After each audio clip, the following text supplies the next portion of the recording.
हम लोग मिंत्रा की एंट्री को करके देखेंगे। टैली के अंदर में मिंत्रा का जो डेटा आता है बहुत ही अजीब तरीके का आता है। उसमें एक फॉरवर्ड सीट इन लोग दे देते हैं, एक रिवर्स सीट दे देते हैं, और उसी रिवर्स और फॉरवर्ड सीट में इन लोग पेमेंट का भी डिटेल डालते हैं, जिसको हमें एंट्री करने में काफ़ी ज़्यादा परेशानियों का सामना करना पड़ता है। और साथ ही में इनका एक इनवॉइस ऊपर रहती है सेम नंबर की, फिर उसके बाद एक इनवॉइस और रिपीट होती है, आगे पीछे भी रहता है डेटा इनका।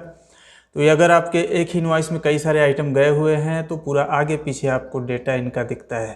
तो आज हम लोग उसी की एंट्री करके देखेंगे। टैली के अंदर इंपोर्ट करेंगे सीधा एंट्रीज को और जीएसटी वगैरह सारा कुछ चेक करेंगे। तो चलिए शुरू करते हैं। तो दोस्तों ये है मेरे पास में Excel to Tally ultimate e commerce. अगर आपने इसके पिछले वीडियोज नहीं देखे हैं अमेजॉन, फ्लिपकार्ट या मीशो वगैरह के, तो आप जाके देख सकते हैं। काफ़ी अच्छी वीडियोज हैं, उससे आपको काफ़ी ज़्यादा हेल्प मिलेगी।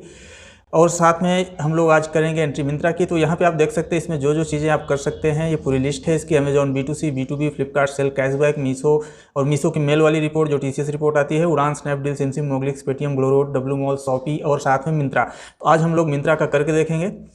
तो इसमें हमारे पास में अभी है डेटा सीट। तो डेटा सीट में हम लोग अपने डेटा को लोड करेंगे, और दोनों डेटा लोड करेंगे, चाहे वो फॉरवर्ड वाला डेटा हो या तो रिवर्स वाला डेटा हो। तो यहाँ पे लोड डेटा इन डेटा सीट करके है, इस पर क्लिक करेंगे और हमें ये फाइल्स को सेलेक्ट करने का ऑप्शन आ जाएगा। यहाँ पे मैं एक फॉरवर्ड वाली फाइल को चूज कर लेता हूँ और इसको नो कर देंगे। ये फाइल हमारी यहाँ पे लोड हो जाएगी। उसके बाद फिर ये लोड डेटा इन डेटा सीट, सेकेंड फाइल हम लोग रिवर्स वाली भी चूज कर लेंगे और इसमें इसको भी लोड कर देते हैं।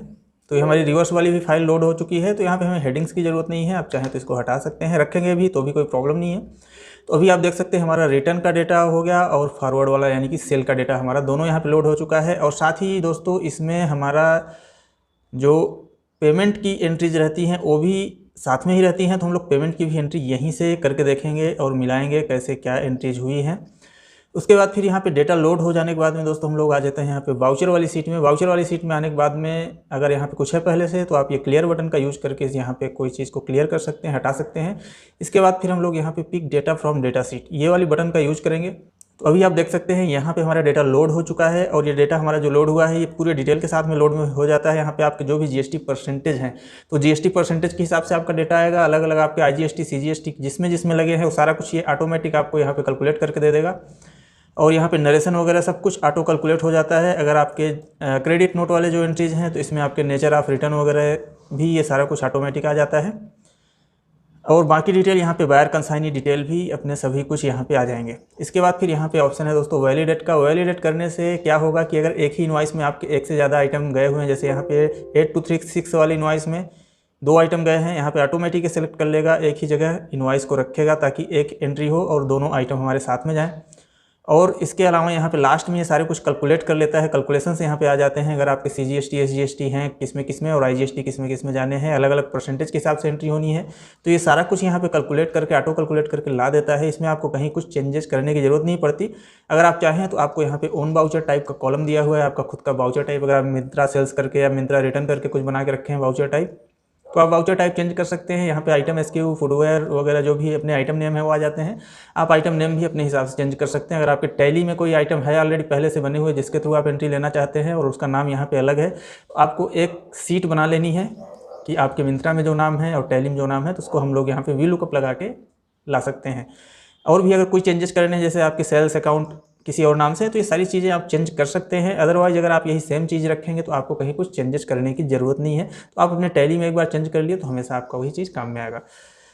तो अभी ये हमारा डेटा जो है यहाँ पे आ चुका है वाउचर शीट में। अब हम लोग इसकी एंट्री करेंगे। तो मैं टैली ओपन करता हूँ और यहाँ पे मैं एक नई कंपनी ही बना देता हूँ ताकि आपको देखने में सुविधा हो। बाकी आपको जो कंपनी आप एंट्री कर रहे हैं, जिस कंपनी में, आप वही मेंटेन करिए। तो मैं यहाँ पे क्रिएट कंपनी कर देता हूँ, मिंत्रा करके मैंने इसका नाम डाल दिया। यहाँ पे मैं जिस स्टेट की एंट्री कर रहा हूँ मैं उसका स्टेट का नेम डाल दूंगा, या आप अपना स्टेट नाम डाल के रखेंगे। और यहाँ पे आपको GST डिटेल में जो भी GST नंबर है आपका, वो सारी चीज़ें आप यहाँ पे सेट करके इसको सेव कर देंगे। कंपनी हमारी रेडी हो गई। अगर आपकी पहले से बनी हुई कंपनी है तो आप उसी में एंट्री करेंगे। उसके बाद फिर अभी आप देख सकते हैं यहाँ पर नई कंपनी बनी है, नो वाउचर इंटर्ड है। हमारे पास अभी लेजर्स भी कोई क्रिएटेड नहीं है और ना ही हमारे पास कोई स्टॉक आइटम भी क्रिएटेड है। हम लोग सारा कुछ यहीं से सीट से ही क्रिएट कर देंगे। तो यहाँ पे आपको पोस्ट मास्टर करके एक बटन मिल जाती है। तो ये पोस्ट मास्टर पे आप क्लिक करेंगे तो हमारे जो भी मास्टर्स हैं वो पूरे मास्टर्स हमारे टैली के अंदर क्रिएट हो जाएंगे। तो मास्टर हमारे क्रिएट होने के बाद में उसके बाद हम लोग यहाँ पे पोस्ट वाउचर करेंगे। तो दोस्तों मैं भी थोड़ा सा, ये हमारा पिछले फाइनेंशियल ईयर का डेटा है, मैं इसका डेट थोड़ा चेंज कर लेता हूँ। मैं इसको कर देता हूँ दिसंबर में। आपको डेट चेंज करने की ज़रूरत नहीं है, आपका जिस डेट का है आप उसी डेट में रखिए। तो दोस्तों चलिए हम लोग वाउचर पोस्ट करते हैं। तो यहाँ पे मैं पोस्ट वाउचर पे क्लिक करूँगा और ये हमारी एंट्रीज होनी स्टार्ट हो जाएंगी। अभी आप देख सकते हैं यहाँ पे लास्ट डेट एंट्री हमारी जो है आ चुकी है। अगर मैं इसका डेट यहाँ पे डे बुक में जाके चेंज करता हूँ तो आप देख सकते हैं हमारा एंट्रीज जो है वो कंटिन्यूसली होते जा रही हैं और ये एंट्री हमारी कंप्लीट हो गई। इसमें आपके क्रेडिट नोट सेल्स दोनों के एंट्री आ रहे हैं। अब यहाँ पे एक चीज़ और है कि अगर आप देख रहे हैं कि 1 2 3 4 ऐसा करके वाउचर नंबरिंग आ रहा है, अगर आपको सीट का इनवॉइस नंबर उठाना है तो आप इसको वाउचर नंबरिंग मैनुअल कर सकते हैं। तो मैनुअल कैसे करना है, यहाँ पे अल्टर में चले जाएंगे, वाउचर टाइप में चले जाएंगे।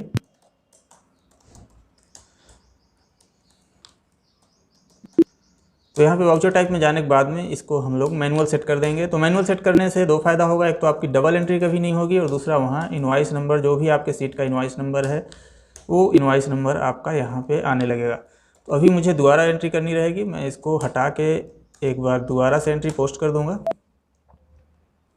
तो दोस्तों हमारी एंट्री अभी हट चुकी है यहाँ से। मैं वापस से पोस्ट वाउचर करता हूँ ताकि हमारा ये जो वाउचर नंबर है, ये इनवॉइस नंबर जो है वहाँ पे शो करने लगे।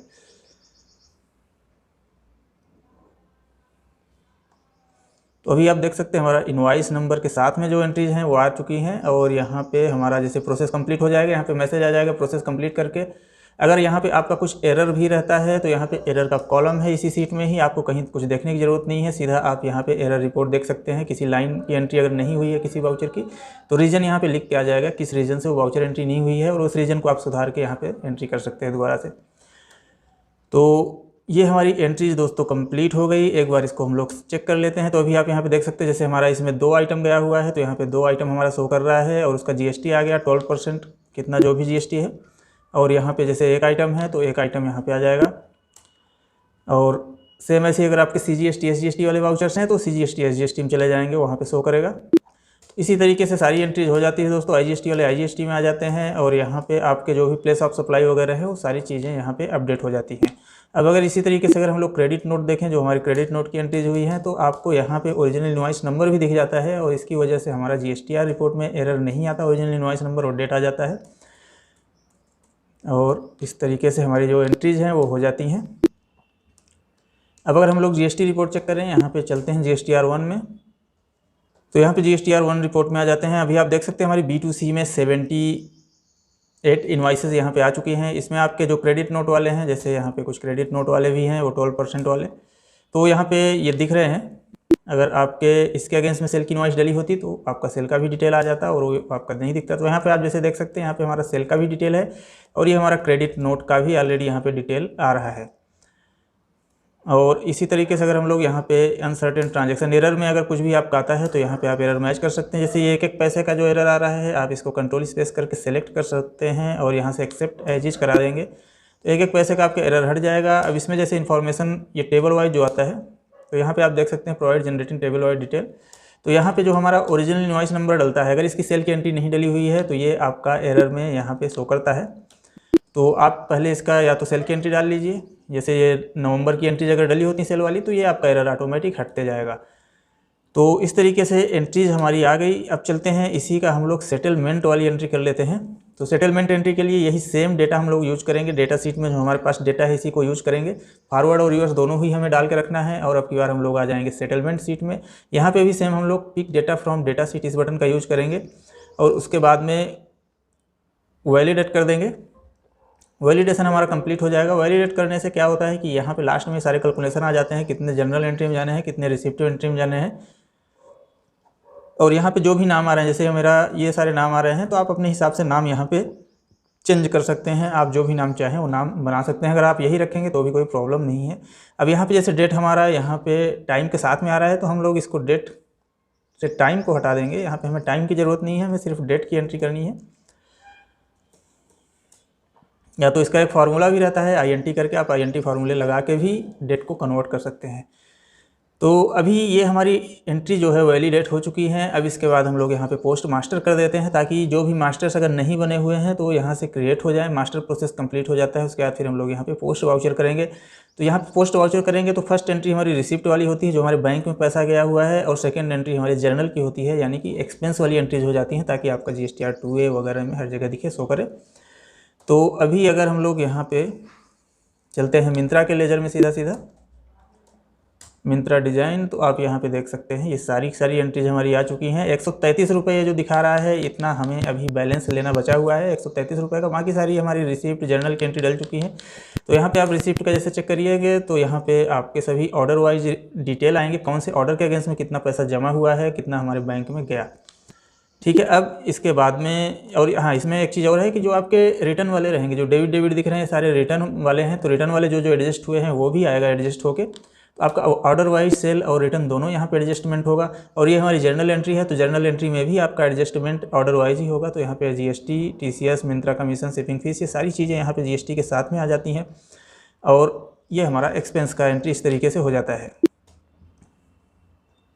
तो इसी तरीके से आपके जैसे IGST, CGST, TCS वाले तीनों हैं, यहाँ पे TDS भी है, कमीशन है, शिपिंग फीस, ये सभी जितने भी डिटेल्स रहते हैं ये सारे के सारे डिटेल्स हमारे अपडेट हो जाते हैं। और यहाँ पे अगर हम लोग देखें इसका डिटेल, ऑर्डर वाइज डिटेल, तो यहाँ पे सारे ऑर्डर वाइज डिटेल हमारे शो कर देता है।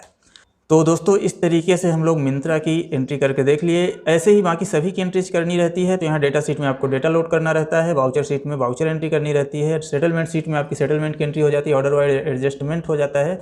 और फिर यहाँ पे बैंक शीट भी अलग से इसमें दी हुई है। तो इसमें आप बैंक स्टेटमेंट, अगर आपका कोई हैवी बैंक स्टेटमेंट रहता है तो आप उसको भी इंपोर्ट कर सकते हैं। बाकी ये वाउचर शीट से आपके परचेज के वाउचर या आपके पर्सनल भी कोई वाउचर हैं तो भी उसको भी आप इंपोर्ट कर सकते हैं। यहाँ पे आप कॉपी पेस्ट का यूज कर सकते हैं, या तो आप सेम हेडिंग रख के यहाँ पे ये button data to voucher sheet वाली बटन का भी यूज करके उधर डेटा ट्रांसफ़र करके एंट्री कर सकते हैं। तो अगर आप पुरानी वीडियोज़ देखेंगे तो उसमें थोड़ा सा और डिटेल में आपको समझाया हुआ है, तो आप उसको ज़रूर देखिए पिछली वीडियोज़ को। और अगर ये सॉफ्टवेयर आपको डाउनलोड करना है तो मैं इसका लिंक आपको दे देता हूँ। बहुत ही बढ़िया चीज़ है दोस्तों, आपका टाइम बहुत ज़्यादा बच जाएगा, महीनों की एंट्री तुरंत ही कर सकते हैं। तो अगर ये वीडियो दोस्तों अच्छी लगी हो तो प्लीज़ इसे लाइक कर दीजिए, शेयर कर दीजिए, और अगर आप चैनल पे नए हैं तो प्लीज़ इसे सब्सक्राइब करके ज़रूर रखें। मैं ऐसी चीज़ें टैली से रिलेटेड आपके लिए बहुत सारी चीज़ें लाता रहता हूँ। तो मिलते हैं दोस्तों नेक्स्ट वीडियो में, तब तक के लिए धन्यवाद। दोस्तों आप Amazon, Flipkart, Meesho, Snapdeal, ShopClues, Tata click जैसी कंपनियों, ई-कॉमर्स कंपनियों पर सेल करना चाहते हो तो हमसे जुड़े। हमारा व्हाट्सएप नंबर नीचे है, उस पर मैसेज करें। अगर आप 0 लेवल पे हो तो हमसे कांटेक्ट करें। धन्यवाद। व्हाट्सएप ज़रूर करना।